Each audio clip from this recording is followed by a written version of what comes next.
அதிமுக அமமுகவினர் இடையே நடந்த மோதலில் திமுகவினரை தொடர்புபடுத்தி சமூக வலைதளத்தில் அவதூறு பரப்பிய எடப்பாடி பழனிசாமி மீது நடவடிக்கை எடுக்க கோரி உசிலம்பட்டி டிஎஸ்பி அலுவலகத்தில் திமுகவினர் புகார் மனு அளித்திருக்கிறார்கள்.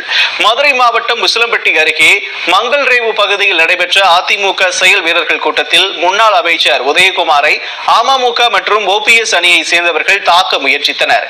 இதுகுறித்து அளிக்கப்பட்ட புகாரின் பேரில் அமமுக ஒன்றிய செயலாளர் பழனிசாமி, ஓபிஎஸ் அணியை சேர்ந்த குபேந்திரன் உட்பட 4 பேர் கைது செய்யப்பட்டனர். இதனிடையே எடப்பாடி பழனிசாமி வெளியிட்ட சமூக வலைதள பதிவில் அரசியல் காழ்ப்புணர்ச்சியோடு திமுகவினரின் தூண்டுதலின் பேரில் இந்த சம்பவம் அரங்கேறியதாக பதிவு செய்துள்ளார்.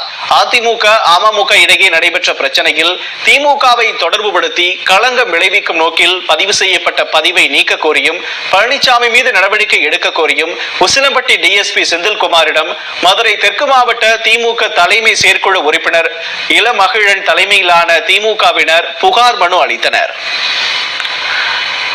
எடப்பாடி அவர்கள் அவருடைய எக்ஸ்தலத்துல இந்த சண்டையை போட்டிருக்காங்க. இது திமுகவோட தூண்டுதல்ல நடந்த சண்டை அப்படின்னு போடுறாரு. அவங்க கட்சிக்குள்ள இருந்து பிரிஞ்சு போனா அவங்க தலைவர்களை பத்தி பேசின சண்டைக்கு எங்க கழகத்தை அவரு பழி சொல்றாரு. இந்த எடப்பாடி மேல, எங்க கழகத்தை பழி சொன்ன எடப்பாடி மேல இன்னைக்கு நான் புகார் கொடுத்திருக்கேன். எஸ்பி அவர் மேல நான் எஃப்ஐஆர் போடுறேன்னு இருக்காரு.